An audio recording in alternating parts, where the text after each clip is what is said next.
Investing should fit your philosophy. And this is Marty's philosophy. This is certainly not mine. This might be more yours than it is mine. Whoa, whoa, whoa. Don't throw shade my way. Don't say I It's hate not. this and it looks like your philosophy.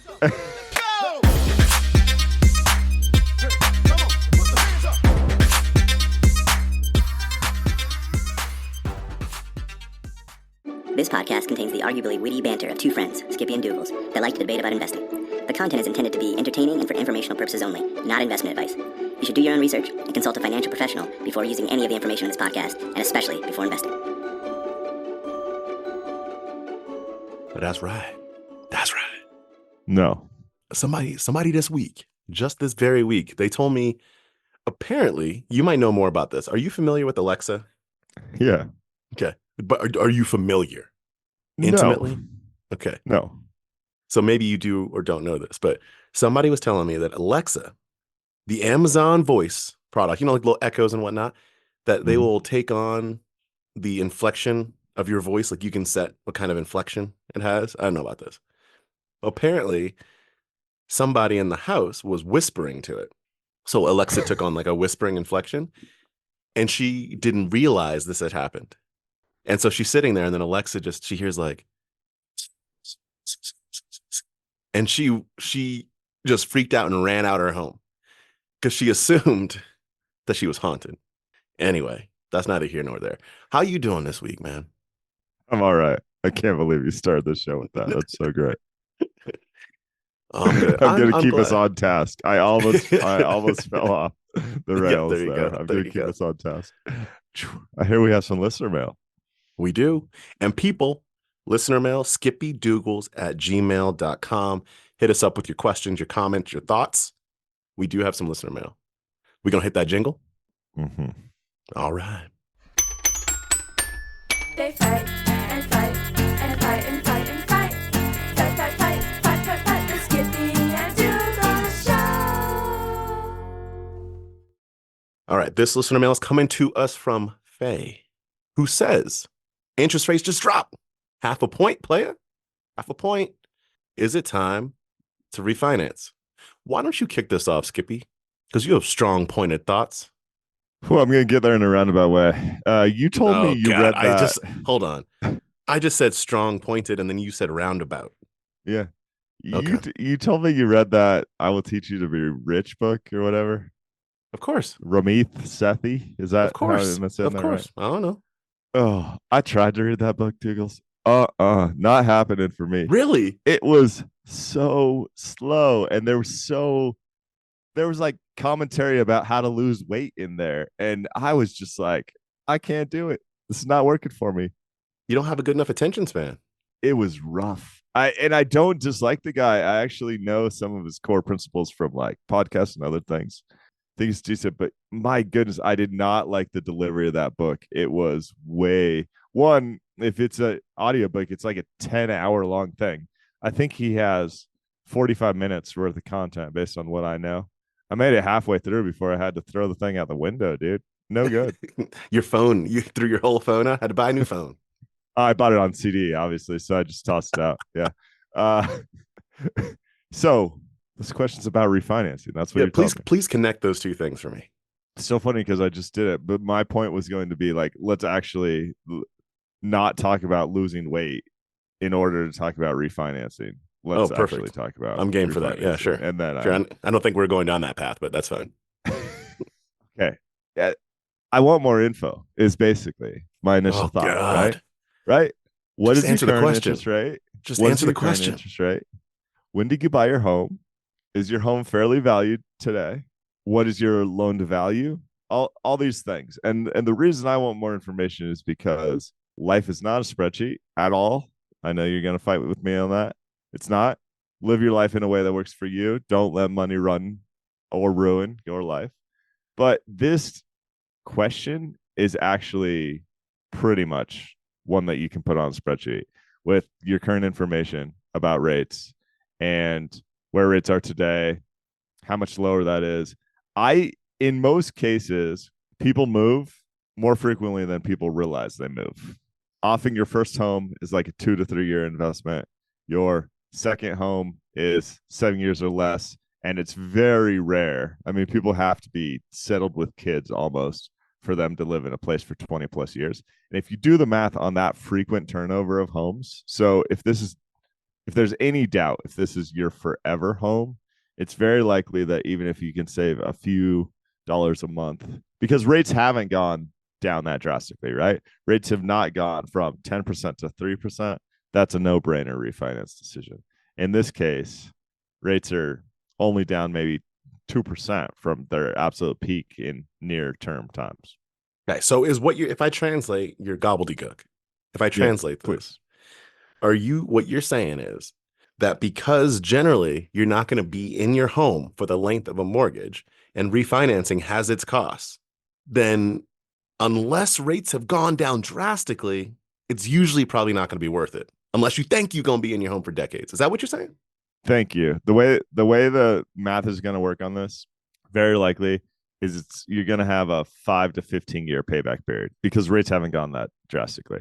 And believe it or not, most people don't even stay in their home 5 years. So the numbers aren't going to work. You're going to spend, I'm just making up numbers here. You're going to spend 5 grand to refinance. You're going to save $200 a month, and you're going to move before you get the full payback period. So if you have an extra cash sitting around and you don't have investments you love, I mean, I'd argue you should be doing smart investments, but pay down the principal or something. Like there's other ways to get a lower interest rate or to pay off your house sooner. I don't think rates have gone down enough to make the case for most people to refinance. I'd like to argue with you. I do. I really Yeah. do. I think you're pretty much right here. So I'm going to take a different angle though. It's not an alternate reality to what you just painted, but I'm going to take a little bit of a different angle because there's another side of this. Let me just state what you said. It's personal. It takes your own. It's about your personal situation is whether or not you end up doing this. And I agree with the things you said. If you take an angle, because I was interested, I was like, what have mortgage rates done over time, and where are mortgage rates now relative to over time? So I took a gander. This isn't really surprising, the answer to this, but seeing it, because I haven't looked at this chart in probably a while, I have before. If you go back in the day to like 1970 and say 1970 to today, what are mortgage rates? And the question I had in mind is, where are we relative to average? There really isn't an average because basically what happened is you have 1970, all the inflations, and then we had to fight all the inflation. So interest rates went goo, goo, goo, goo, goo to the highest level. Mortgage rates ended up settling up in the early 80s, up at like 18%. Then since 81, 82, something like that, until 2022, they've just been going down.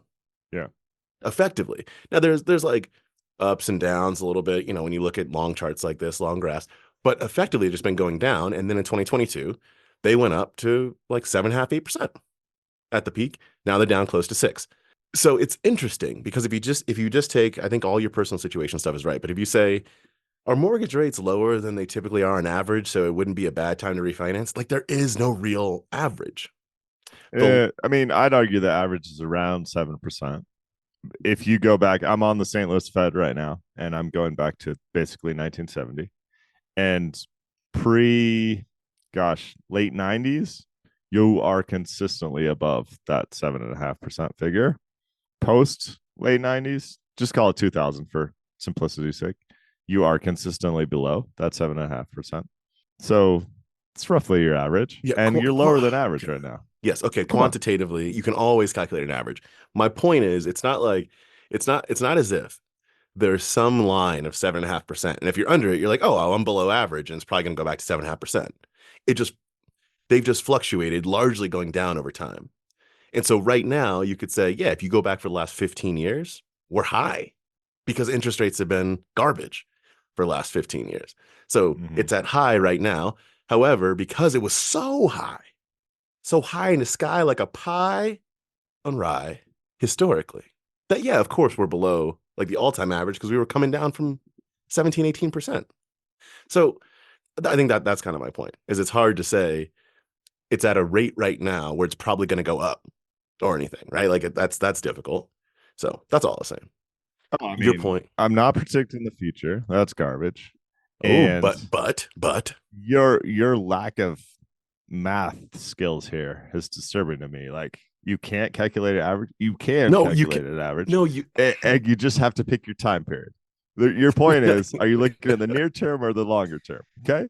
And everyone's going to do that differently. Here's the thing. The other thing that's probably going to happen here, I don't know about this specific listener, but a lot of these refinance shops will say, sure, it costs 10K. We'll just roll that into your mortgage. We'll you say your term's 27 years now. We'll roll it back to 30. Everything looks great. I save so much money per month. So many of these people are trying to take advantage of your less financially savvy folks and basically just turning mortgage debt into credit card debt. And so I don't know about the situation. I don't know if this is a hypothetical question or if it's more serious than that. But you can walk into any refinance shop today. They're going to tell you, they're going to have some math in their back pocket. This is the greatest thing ever. And what they might be doing is just prolonging the debt you pay on your home for years and years and years so they make more money. I mean, honestly, I doubt this pencils. And if you have 5K sitting around that you actually want to spend it, pay down the principal and move forward. Like, when rates are 3% again, we can talk about refinancing. The rates at St. Louis Fed, again, I'm looking, the absolute peak is October 26th of 2023, 7.8%. And we're currently at 6.9. This is the nationwide average for the United States. It's not that drastic, you know? All right. So let's summarize this before we go back into the fishbowl. So our regularly scheduled program. Summarize it. We are not at no-brainer rates right now where you'd say absolutely you should refinance because it's so low. We're not there. So it's your own personal situation. There are questions you should ask, plug it in the spreadsheet. Most likely it's not going to pencil. Bada boom, bada bang. All right. Thank you, Faye. Appreciate that. SkippyDoogles@gmail.com. Hit us up with that listener mail. What's in your fishbowl, bro? Oh, I want you to talk to us. You got all the good stuff. We going to talk about college debt? Ooh, we could start off with a little college debt. You want to start off with a little college debt? We can do that. Yeah. We can do that right quick. Everybody knows this. Everybody knows a lot of debt going on out there in the world. So I knew this, but still, when you get hit in the face with the numbers, it is shocking to me. So there's this piece. Let me get the author just so I can give credit where credit is due. Anand Sanwal, Degrees of Deception, How America's Universities Became Debt Factories. Oof, what a title. What a title. The numbers that I was talking about that hit me in the face. In 2003, student loan debt in the United States was $250 billion. Probably at that time, we were like, what, $250 billion? What you talking about, Willis? However, you fast forward 20 years, it's over $1.7 trillion. So if we thought 250 was a lot, 1,700 even more. That's wild. And here's what he says about that. 1, millions of Americans graduate from college, overloaded with debt, and underprepared for the job market. I'm going to come back to that last part of that right there. 2, the institutions that create these outcomes are not held to account because market forces are not at play. Yes. You've said that many a time. You've said that many a time up ahead. Number 3, colleges have no incentive to control costs or improve outcomes as they get paid regardless. Number 4, lenders keep issuing loans without regard for the borrower's ability to repay, knowing the debt can't be discharged. Those are the 4 big points they allowed here to start this off. Commentary. Oh, but let's talk about the 4 big facts too. Okay. Only 41% of college students graduate within 4 years, and there's no consequence for the college of that. From 1980 to 2020, the cost of college tuition has increased by 180%. Remember when, 100 episodes, we had the big rant about Auburn University and how much their tuition had increased with no meaningful changes to the actual education process. Yeah. It was all to pay for the sports teams and stuff. Yep. Average student loan debt for the class of 2023 is almost $38,000. 43% of recent graduates are underemployed in their first job. And only 60% of college graduates feel their education is worth the cost. I saved that one for last because you're serious. I mean, this is a thing that can cost hundreds of thousands of dollars for a lot of people. It at least 60 to 80K even for the so-called more affordable institutions, and only 60% feel like their education is worth it. Personal story for me with my kids' college savings funds, they're at healthy amounts now, and they're still pretty far away from college. I definitely have the thought of like, what if this is just seed money for their life? Does that mean you get to buy a house? Does that mean, think of all the possibilities? Because we talk about retirement savings in this country, and we talk about how so many people get started late. Just maybe 5 episodes ago, you walked us through the power of starting early, putting money aside when you're 10 years old rather than when you're 25, and the difference that has. Yes, sir. And people with healthy college funds are effectively doing that, and then they might blow, according to these statistics, 200K somewhere, when in some cases I think you can argue it might be better used elsewhere. That's a whole different conversation that I won't necessarily lead us to, because a lot of college is finding that core group of people that might have similar values to you that you can grow with over a lifetime. That is where I think the value comes, but it's completely disconnected from value. And I love this article because hammers on my favorite point, my absolute favorite point. Student loans should be dischargeable in bankruptcy. 100%, absolutely. It will fix the market tomorrow, because people will say, wait, I'm not paying for this liberal arts degree up at some institution that's not even accredited, that has terrible hiring standards. Like, it's not happening. The bank is just not going to give you money in the future. The federal government is a huge problem, creates a huge problem here. I understand why, because everyone wants to say, oh, we need our kids to go to college, but it's completely disconnected from the market. It's almost healthcare at this point, and I don't like it. You said a lot in there. Let's break some of it apart. So all the points and the facts and the general direction, I agree with. There are a couple points that I want to contend. This is not to your market point. I agree with your market point, your bankruptcy point. I work with some schools, know the heads of some schools. And when I read colleges have no incentives, or institutions don't care about these outcomes, broadly, what I will say is that there are colleges that do not care about the outcomes, and there are colleges that are not incentivized. However, there are many schools where the people show up to work every day trying to make a better future for their students. Sorry, just going to jump in for a second. Let me just clarify. There are some incredible people in education. Yes. Both my siblings are teachers. I have good friends that work at institutions. There are some incredible people. Me painting with a broad brush there, really summarizing the article, is not intended in any way to be a blow at the incredible people that are working hard. But the market, the fundamental market, you can have. That's my point. So yeah, go ahead. And the other thing I'll state is, I think one of the things that has gotten lost, and it's gotten lost at a time where all the facts that you laid out from this piece are true, where costs are going up, there's the lack of market forces, that people are taking on debt. The thing that's happened that has gotten lost is the need for someone, an individual, to make the education what it is to play out in their favor. Because it's not, there's only part of it that's about the learning, as you started to allude to. Yeah. And I think people there's this belief that, like, you go to the school, you can do whatever you want during those 4 years or 5 years, whatever it might be. And at the end of it, you get this degree, and then life is great. And when you see that as an automatic conveyor belt, you get issues. Mm-hmm. But if it's like, here's a 4, 5, 6 year period where you can build your networks, where you can establish more confidence and self-efficacy for yourself, where you can test your learning, where you can understand critical thinking, where you can take classes outside your major so you can start to pattern match and understand how the world works. Like, when you do that, it's a magical, depending on the amount of time, the amount of debt, all that stuff, right? That's all, it's all self-dependent. But it's a magical time for you to establish who you are and lay seeds for your future. But it is not automatic. And when people think, I'm going to pull up the list. I thought this was interesting in the piece, the list of, or the most underemployed majors. Yes.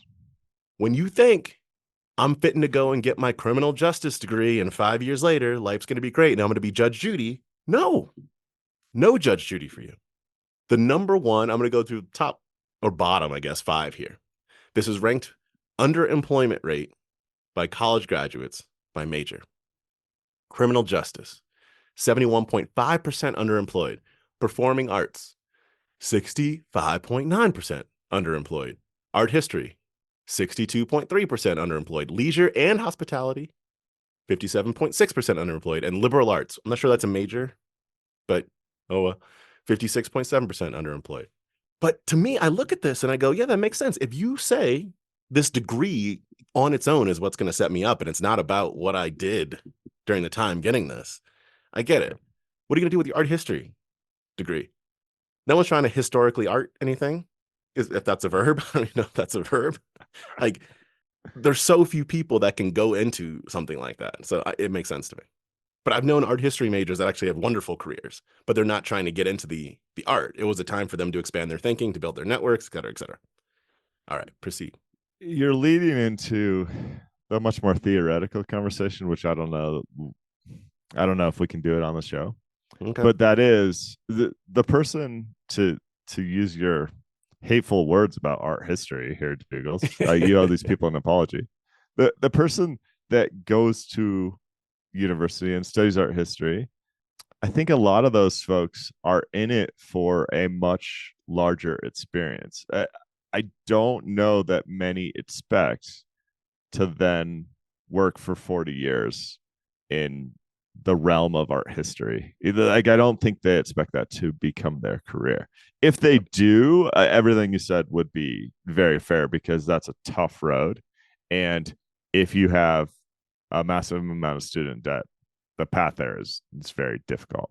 Yep. But if that's just something they're interested in as part of their 4-year journey to go sell insurance or code for Salesforce, that might happen, right?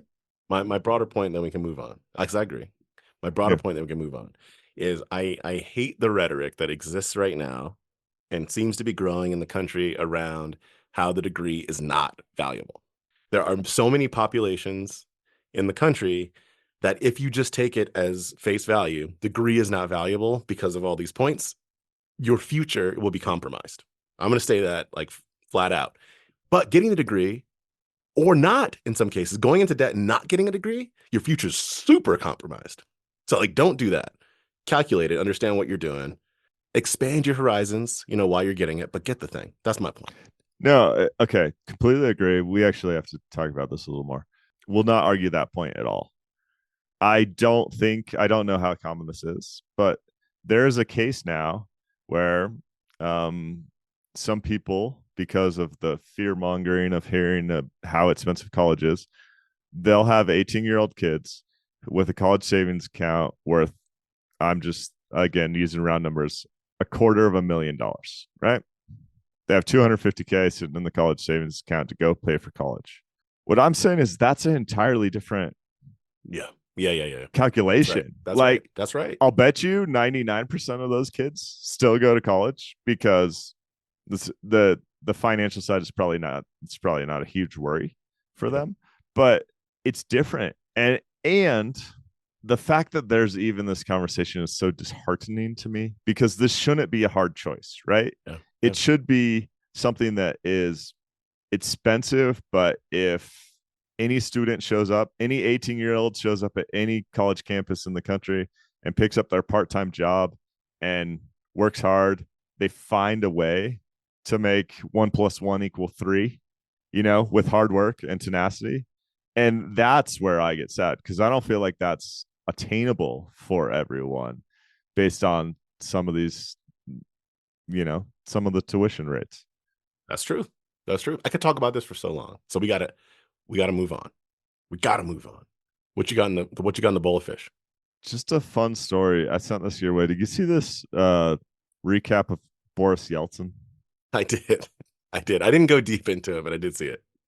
All right. So basically, this is just from his, it's an excerpt from the New York Times 2007 obituary on him. And the picture I love. He's in Houston, Texas, in a grocery store. And this is 35 years ago. So This is like 1990-ish. And Yep. he has this look of amazement at the freezer. I'm going to show you some of the things that are in this freezer. Trix, the cereal, popsicles, Kool-Aid popsicles, some chocolate pudding. There's like chocolate sauce on the top of the freezer, next to the vanilla ice creams, right? There are bikes on top, like the 1990s old school bikes on top of the freezer over. Those bikes cost $64. You can see some pancakes off in the distance. This picture is just lovely. And according to the New York Times obituary, what happened on this trip and specifically related to his visit to the grocery store, it's in 1989, to be clear, he is just blown away by the quantity, the selection, the prices. And he goes, really, it starts the clock ticking in his head going, I think communism doesn't work. Like I'm comparing and contrasting in real time the food that's available in my country, the selection that's available in my country versus what's available here. So then fast forward, he eventually writes, I think we have committed a crime against our people by making their standard of living so incomparably lower to that of an Americans. And as the story goes, that's like the last breath of communism in his country. We all know that this is not a simple tale, and there's been many twists and turns since then. But I found this incredibly heartwarming, and I don't know if it's like packaged up for me, the middle-aged American consumer, to smile about it or not. But it's great. This really, truly brought a smile to my face this week. What's the essence of why the smile's so big for you? I mean, because I'm a cold-hearted capitalist. No, because people competing. This did you plan this question? This is what has me so disheartened about any conversation with tariffs that's happening in this election cycle. Yep. Free trade has been an incredible thing that has lifted so many people out of poverty. It makes more sense. I cannot think of anything that makes more sense to say this area of the world is heavily resourced with X. Their people excel at Y, and they're just better at doing that thing than someone else. Let's let them do that thing. We'll do our thing, and we will exchange those goods freely and bring the world economy up. So that's really how I read this, and that's what I see happening here is he just goes, oh my goodness, you have all these consumer companies working hard to do the best thing, and the choice and the price competition that happens enables the consumer to win. And that's actually, in his case, he's like, that's actually my countrymen. Those are the people that I love and care about, and I've done them a disservice by not allowing people to compete. It's an abundance mindset versus a scarcity mindset. And we right now in the United States of America, we are yelling at each other from a scarcity mindset standpoint, where it used to be an abundance mindset. Here's what I mean by the two of those things. Abundance mindset is there is enough for everybody.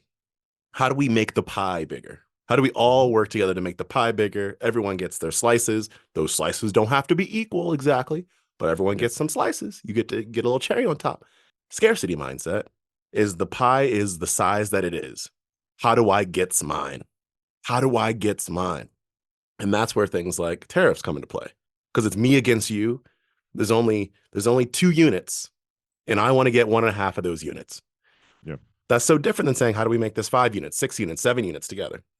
And we're just yelling at each other about this. I hear you. Market forces, man. Market forces. It relates right back to the student loan conversation we were having. Yes. This man does look very happy about the Trix popsicles.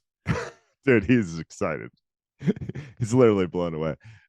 Tie this back in the most roundabout way, but the way that I think is relevant. What will happen if U.S. universities can't be competitive on the world stage in terms of costs? Is people will fly to Oxford and Cambridge. Okay, hold on. Come on. Hold on. No. People are going to go to Oxford. You select one of the most elite. Not people, me. Good point.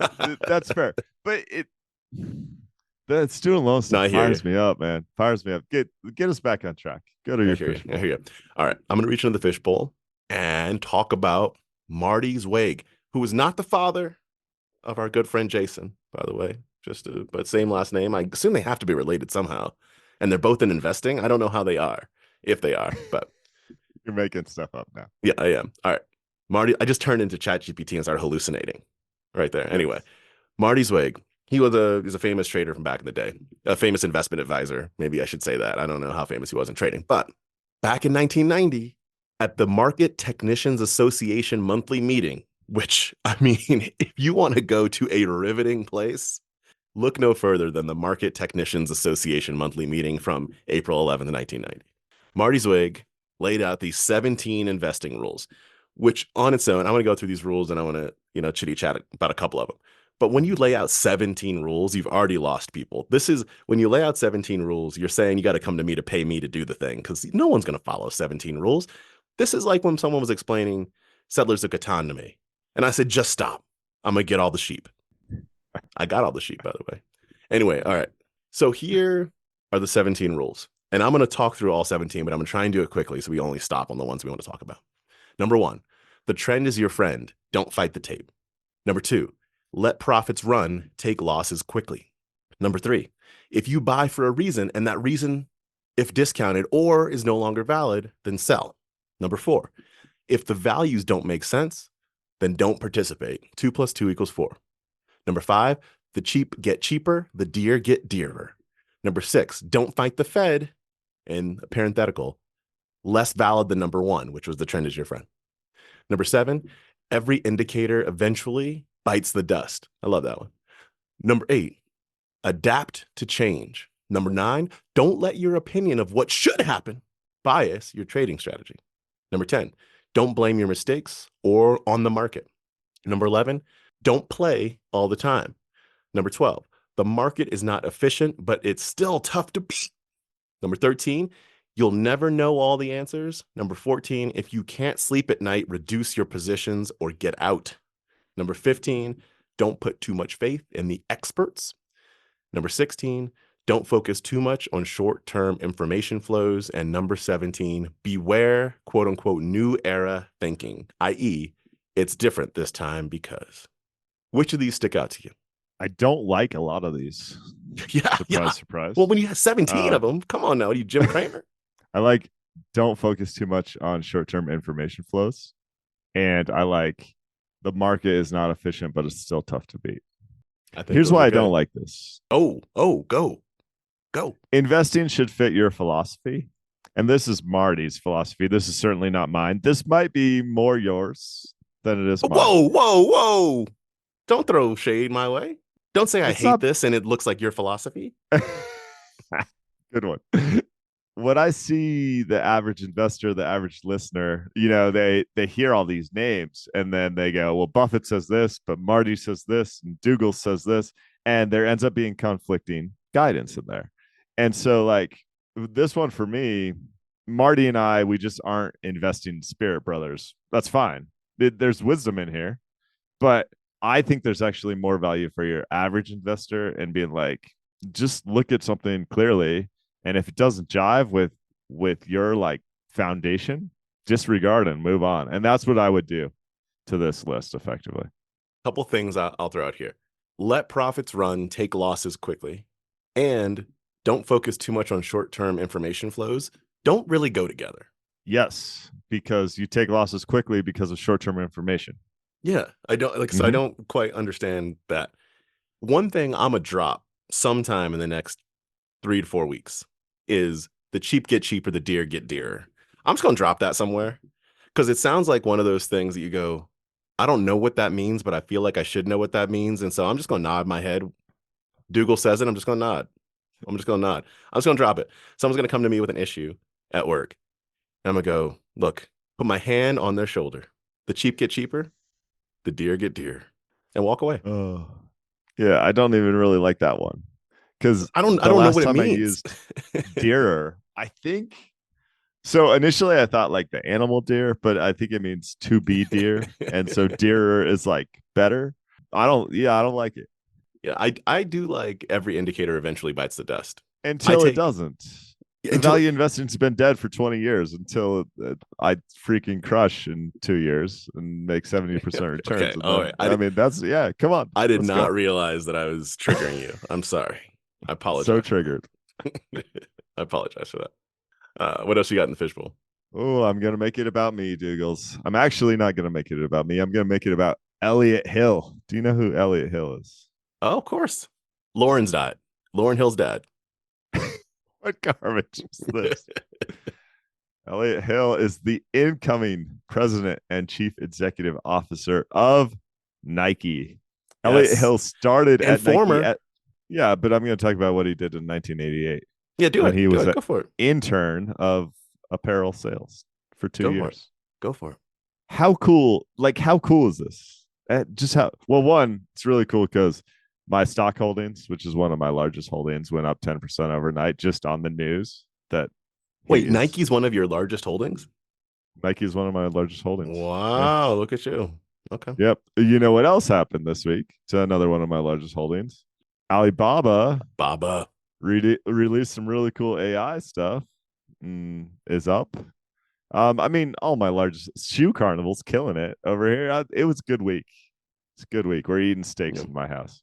But I love the Elliot Hill story for 1,000 reasons. One, I think he'll be much better for the company. I think the company kind of lost its way, which is why it went all the way down to $70 per share. And this is the old school leadership coming back, riding the Trojan horse and not the Trojan horse, riding the majestic horse in to save the day. As I read little tidbits about Elliot, I think one of the key principles he believes in is business is competition, which I love. And he also talked about, or I read that he was influential in Nike's campus design. I think the way you design a company, the true identity, I'm talking the fingerprint of the executive team, can permeate throughout the company in a way that changes people's actions and they're not even aware of it. And I think this return to kind of the original Phil Knight memo that talks about the company culture that's made that company so successful has me really jazzed. But on top of all that, I love that he started as an intern in 1988 and is the CEO today. I saw the news. I was very happy for you because we're going from Nike is now uncool to back to glory, back to basics, back to using our assets for greatness potentially. I was very happy for you. That's it. Yeah, there was no. I know you were looking for the other shoe to drop, but no, that was it. I saw that. I also saw a rumor. Speaking of your holding, some kind of rumor on potentially Qualcomm wanting to buy Intel. This is a rumor. I waved that off. Guess what Qualcomm stock did on the news? It went down pretty drastically. I think Intel went up like 3%, which is like it's not usually what happens when someone's going to buy a stock that's been hit that hard. You usually go up a little more, and Qualcomm got knocked. I still hold both those companies, and my reaction was I've had Qualcomm for maybe like 10 years now. My reaction was like, oh no, I don't want the Intel carnage to seep into Qualcomm and destroy what is a quality company there, right? Yeah, exactly. I'm gonna go buy that poison company over there. Ooh, come on now. All right, I got one last thing. It's gonna be super, super quick, but because we brought it up a couple times in the pod, I just want to lay this news out there. MicroStrategy is at it again, buying over $1 billion worth of Bitcoin. What is going on? What is the point at this point? Is it just, we're in sunk cost fallacy? Like, what is going on over there? Buying Bitcoin at 50 grand, or whatever it's at right now, 50, 60 grand, whatever it is. Good for you, Michael Saylor. This just makes me super sad because I don't care if his philosophy is right or not. I don't care if his hypothesis is right. I'm truly with you in terms of like, what's the point? You bought all this with tons of debt. You already, if Bitcoin goes to 200,000 a coin or 2 million a coin or whatever, like you have more money than you could ever spend. What's the point? I don't get it. The entire executive team, if Bitcoin goes to 200K per coin, every employee in that place if they chose to distribute the funds, but they won't because Michael Saylor would never do anything in dollars because it's a fake currency or something. I mean, I just don't get it. I don't. Well, and where's the liquidity? Like if Bitcoin goes up that much, who's buying? You have to sell to somebody in order to get the cash. Yeah. You just I end mean, up I having don't all know. these Bitcoins. It's so funny because it's like, yeah, it's paper wealth for Elon or anyone else, any one of these world's richest people. It's like, yeah, but if Larry Ellison turned around and tried to sell every penny of his Oracle stock, it wouldn't sell for what the Yeah, current market price exactly. of the stock, right? It's No, the same. it'd be lower. I just don't, I really don't get at a human level, like what is the end goal benefit? Because we all know if you get to certain levels of wealth, I don't know, you have no more needs or wants. So I don't get it. I think it's just for the point that on his deathbed, he can just go, game blouses. You just say, like, I won. And there's nothing to come of the winning, I guess, but it's I told you so. I can take an analytics company and turn it into a Bitcoin buyer. I don't know is the short answer, but I can't see anything else but victory, just like the dude from Entourage. Yeah, but that's what's sad about it. I mean, Yeah, I hear you. just sad. It's just sad. It's sad. I did walk past a vending machine that looked like a Bitcoin was in it. Like I could buy a Bitcoin from it. Not one of those Bitcoin like ATMs, but like it looked like a vending machine. And all that went through my head is, do I put $65,000 into this machine? Like how exactly does this work?